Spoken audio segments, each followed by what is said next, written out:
Next we move on to suppression and suppressing of bodies. Okay, so what we can do is we can choose to ignore a particular body from the remainder of the simulation if we need to.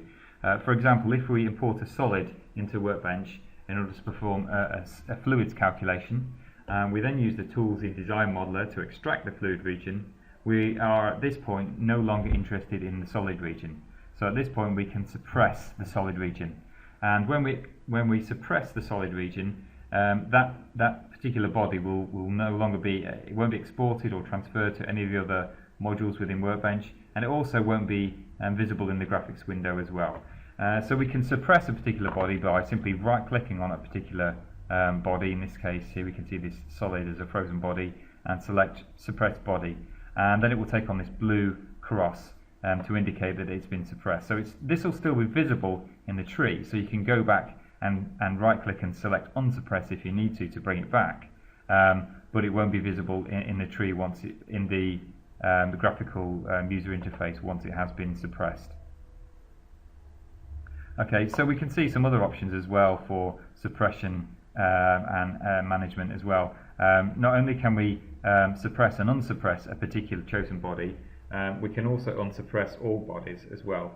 So if we've chosen a particular body and or many bodies and we want to unsuppress them and bring them back, we can simply go for this option, unsuppress all bodies, and this will bring all of the suppressed bodies back. We can also invert a suppressed body set as well. If we have maybe 100 bodies and we're only interested in one, we can select that particular body and suppress it, and then select to invert suppressed body set, which will bring back the body of interest, but will suppress all of the other remaining bodies.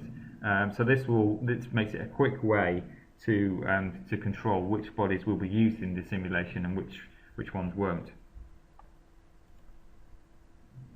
Another option is visibility, and this is not to be confused with suppression. Suppression will not only hide the geometry and ignore it from the remainder of the calculation. Visibility will only hide it, but the geometry will still be used for the remainder of the simulation.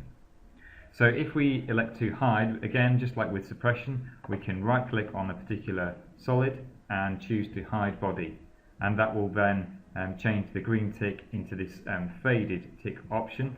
So you can then you'll know that it's hidden from the graphical interface, but it's still going to be used as far as the simulation. So this is a useful tool when you're working with complex models. If you have hundreds or thousands of parts or bodies, hiding of bodies or groups of bodies allows you to more easily understand how parts interact with each other or bodies sit with each other, so you can more easily understand the geometry in question.